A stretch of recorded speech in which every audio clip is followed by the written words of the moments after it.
You want to know how I ended up completely alone? It started with 4 stupid words. Man up. Everyone has problems. I never thought those words would cost me everything, but here we are.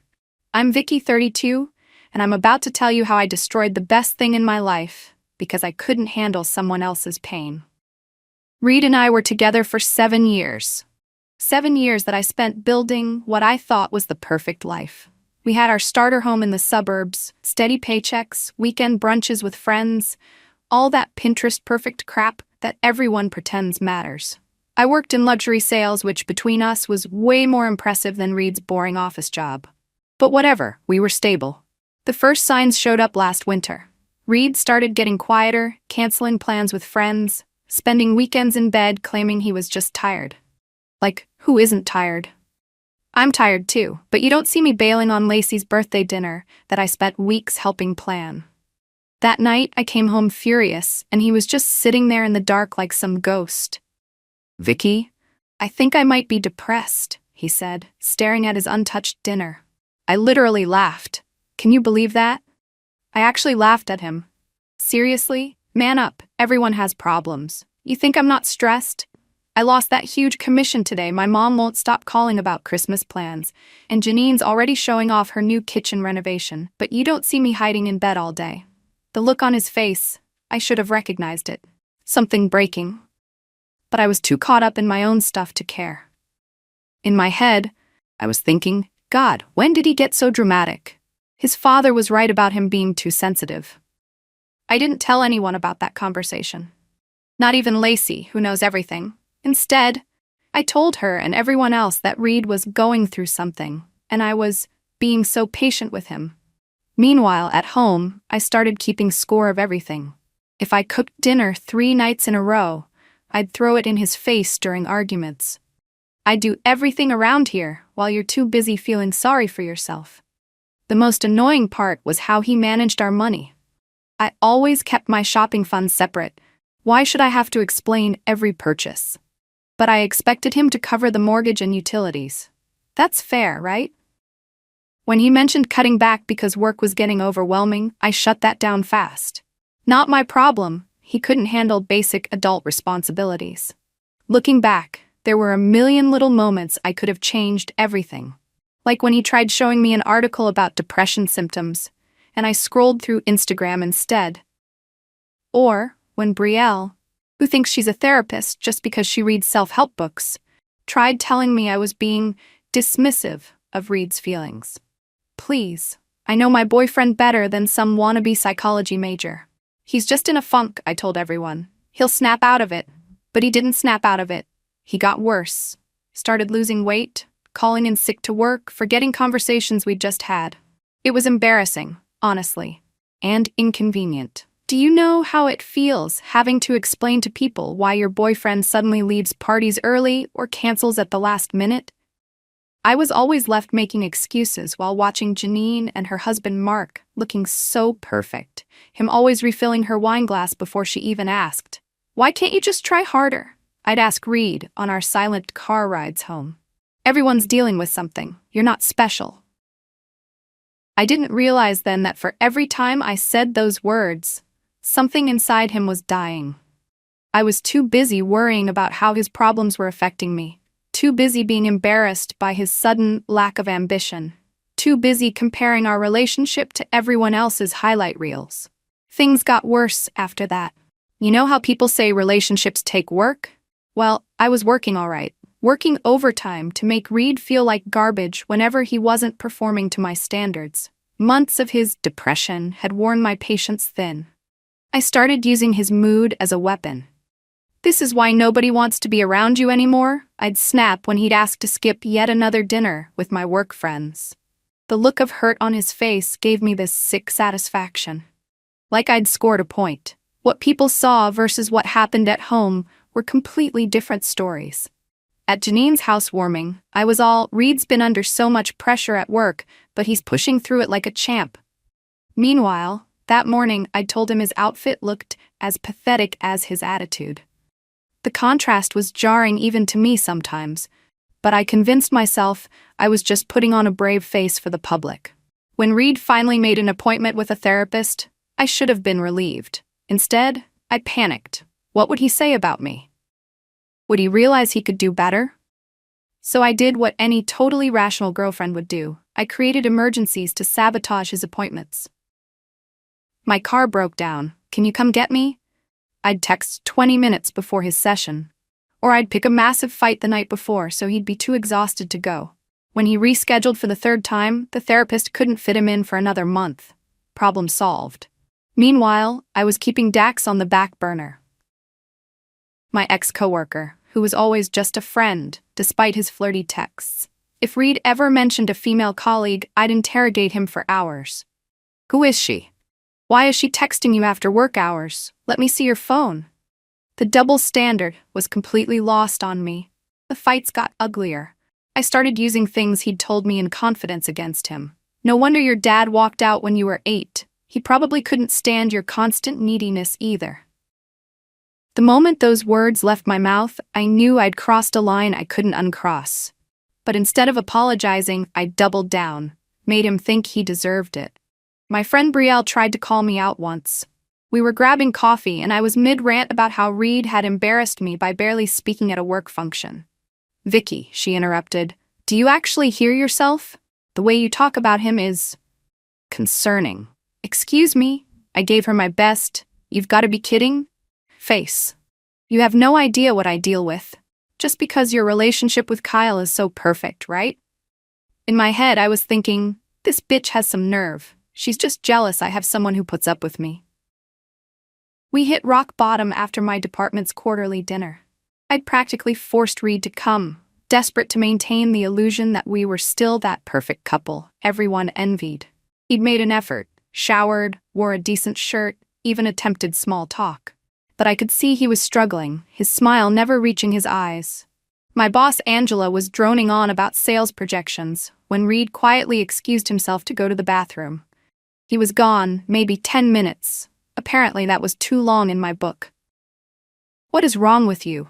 I hissed when he returned. Angela was about to announce the quarterly numbers. You couldn't hold it for 5 more minutes? Later, as we mingled during dessert, my coworker Trish asked Reed about his job. He stumbled through his response, forgetting details about a project he'd mentioned. I jumped in, laughing too loudly. He's been working so hard he can't even remember what day it is anymore. Everyone chuckled, but I saw Trish's slight frown. On the drive home, I exploded. You made me look like I'm dating an incompetent man-child. All you had to do was act normal for 3 hours. 3 hours, Reed. I tried, he said quietly. I'm not feeling well. You're never feeling well, I shouted. It's always something with you. We barely made it through the door before I continued my tirade, listing every perceived slight and embarrassment from the evening. Reed stood in our kitchen, staring at the floor, taking the verbal beating, until suddenly he wasn't. I can't do this anymore, Vicky. His voice was so soft I almost missed it. Do what? Act like a functioning adult? I've been having thoughts. He paused, his voice shaking, about ending things. Not just us, everything. It took a moment for his meaning to register. When it did, instead of feeling concern or horror, I felt anger. Pure, white-hot anger. Are you seriously threatening suicide right now? Because I called you out on your behavior? That's emotional blackmail, Reed. His face crumpled. I'm trying to tell you how bad things have gotten. I need help. What you need is to stop manipulating me, I spat back. Poor Reed, so sad and broken that everyone has to walk on eggshells around him. I'm sick of it. If you're so miserable, why don't you just leave? I didn't mean it. Not really. It was just another weapon in my arsenal, another way to hurt him. I never expected him to actually consider it.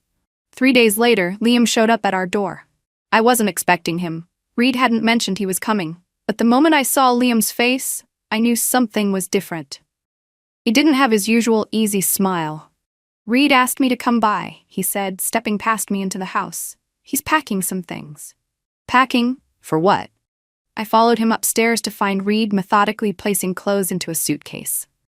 Not our matched luggage set, but an old gym bag I'd relegated to the back of the closet because it looked cheap. What's going on? I demanded, my heart suddenly racing. Reed's going to stay with me for a while, Liam said, picking up some books from the nightstand. Says who? We had a fight, couples fight. Reed finally looked at me, and the emptiness in his eyes made my stomach drop. This isn't about our fight, Vicky. This is about the past year. I can't live like this anymore. I switched tactics immediately, moving from indignation to bargaining. Baby, come on. I know things have been stressful. We can work on it. Maybe try that couples counseling you mentioned. I tried talking to you for months, Reed said, zipping up the bag.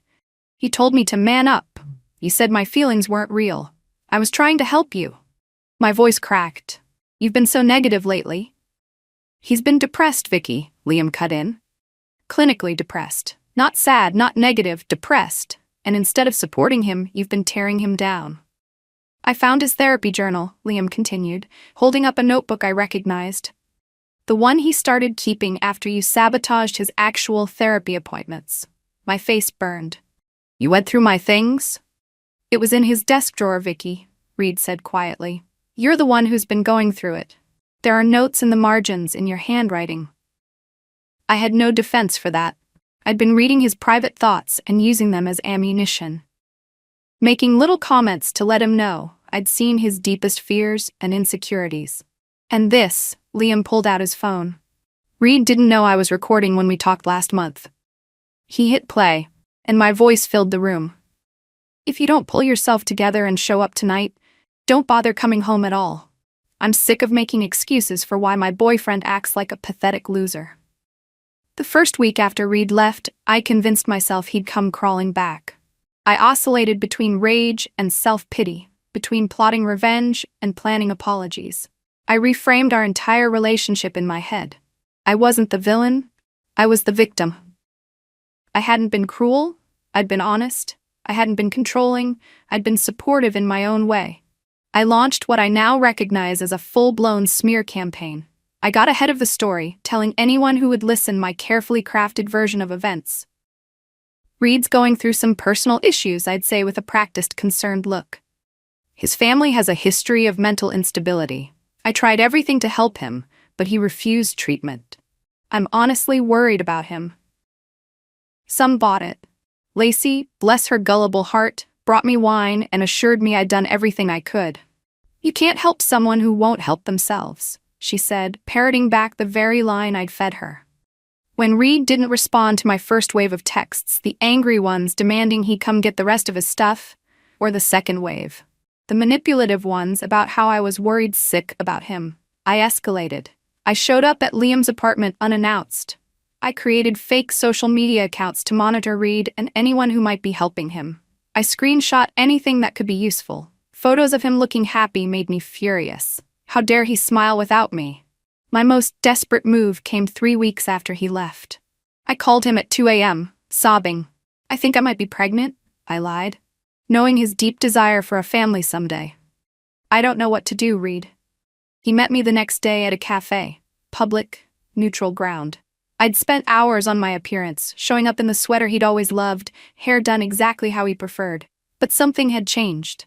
He sat across from me, not with anger or hurt, but with something worse, detachment. I know you're not pregnant, Vicky, he said calmly. We haven't been intimate in months, and I got tested for everything after I left, just to be safe. The implications stung. Is that what you think of me? That I'd cheat on you? I don't know what you'd do anymore, he replied. That's the point. I don't trust you. Reed slid a business card across the table.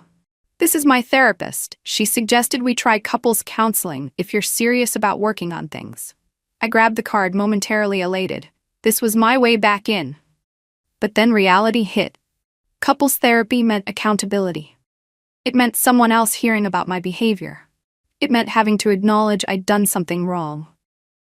Our first session was a disaster. I came armed with a mental list of Reed's failings, his depression, his work problems, his withdrawal from our relationship. But Dr. Winters wasn't easily manipulated. Vicky, I notice you're focusing entirely on Reed's behavior, she said after I'd spent 20 minutes building my case. Relationships are systems. What role do you think you've played in the breakdown of your communication? I've been nothing but supportive, I insisted. I'm the one who kept things going while he checked out. Reed says you told him to man up when he expressed feeling depressed, Dr. Winters pressed. Do you think that was supportive? Everyone gets sad sometimes, I defended. Life is hard. You can't just fall apart because things get tough. 2 days later, I got the text. I don't think couples therapy is the right step right now. Dr. Winters agrees. I need to focus on my individual healing. As my life started unraveling, I became increasingly desperate to regain control. My obsession with Reed and his betrayal consumed me. I checked his social media hourly. I drove by Liam's apartment regularly. I interrogated mutual friends for any information about him. My work performance tanked. I missed sales targets, snapped at clients, and showed up late to important meetings. I was placed on formal probation after missing another critical deadline. I crossed a line when I called his workplace anonymously, expressing concerns about an employee's mental stability. I convinced myself I was doing it for his own good. If he was truly depressed, his company should know, right? In reality, I was trying to destroy one of the few stable things he had left. My lowest point came when I created a fake email account pretending to be concerned friends and sent screenshots of Reed's most personal journal entries, the ones I'd photographed before he left, to several of our mutual contacts. I was trying to prove he was unstable, to validate my version of events. It backfired spectacularly. The cease and desist letter from his lawyer arrived 3 days later. The formal language about harassment, invasion of privacy, and potential restraining order made my blood run cold. My social circle contracted by the day. Brielle finally told me exactly what she thought during what was supposed to be a casual coffee date. "You need help, Vicky," she said bluntly. "The way you're acting isn't normal. The things you're doing to Reed aren't okay." One by one, my friends distanced themselves. Lacey stopped returning my texts after I showed up at her house drunk at midnight, ranting about Reed's betrayal. Janine blocked me on all platforms after I accused her husband Mark of helping Reed plan his escape. Even my work colleagues began avoiding me, tired of my constant drama and negativity. The wake-up call I didn't know I needed arrived in the form of a manila envelope. Inside was an official restraining order, along with evidence. Screenshots of my fake accounts, copies of my unhinged emails, transcripts of those damning recordings, pictures of the gifts I'd been leaving on Liam's doorstep. 8 months have passed since Reed walked out of my life. In that time, I've lost almost everything. My job, my friends, my sense of self, my future as I'd imagined it. I was officially fired from my sales position when I showed up intoxicated to an important client meeting. My severance package was barely enough to cover 2 months of expenses.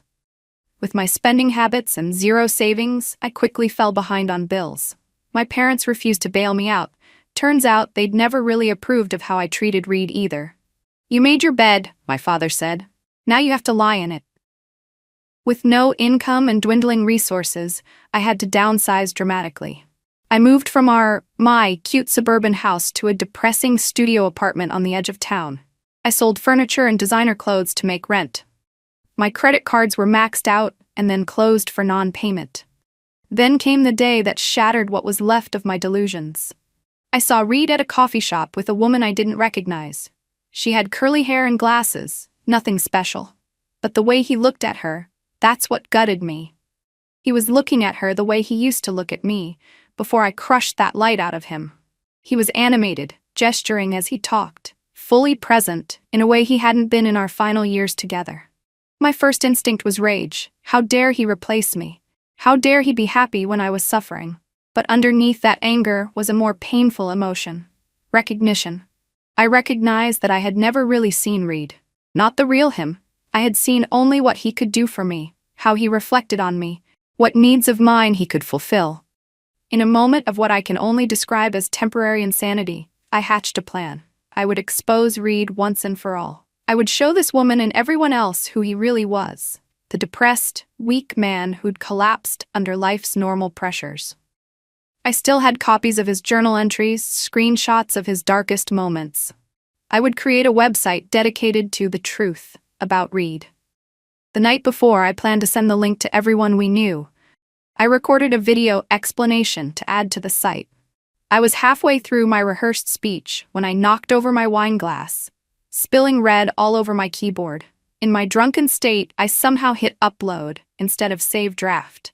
My unedited, slurring rant went live.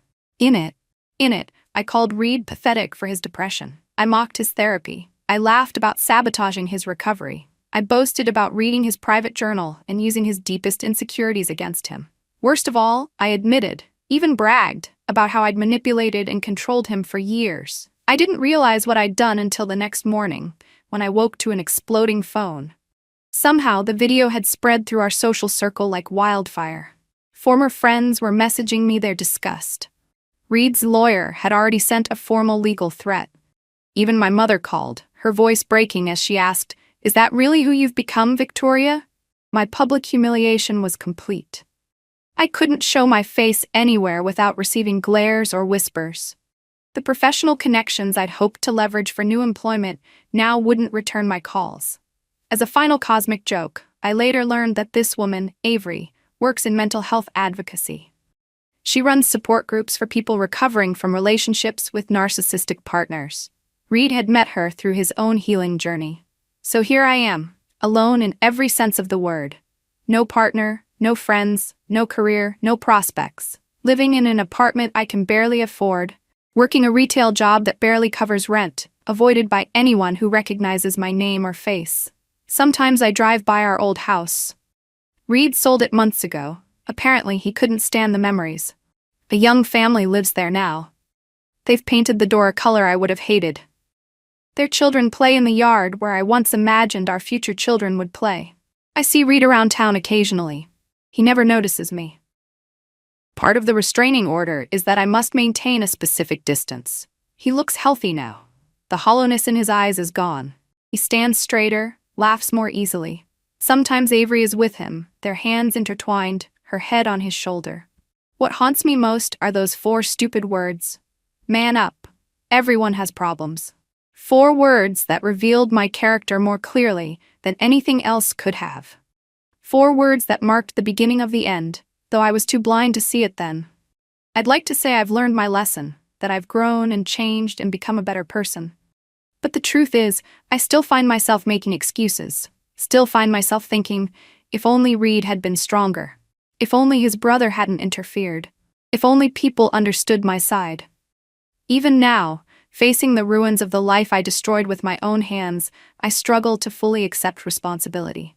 That's the real tragedy. Not that I lost everything, but that I still don't completely understand why I deserve to lose it. I'm telling you all this not because I expect sympathy. I don't deserve any. But as a warning, watch your words. Notice when someone reaches out with their pain. Recognize the privilege of being trusted with someone's vulnerability. It's so easy to destroy someone who loves you. So easy to mistake cruelty for strength. Reed will never hear this confession. He's moved on to a life where I'm just an unpleasant memory, a cautionary tale, a bullet dodged. Meanwhile, I'm still here, still alone, still struggling to understand how I became the villain in my own love story. I told him to man up when what he needed was gentleness. I told him everyone has problems when what he needed was acknowledgement of his specific pain. I demanded strength from him while showing none myself. And now, I have exactly what I created. A life where nobody's problems matter but my own, because there's no one left to care about them.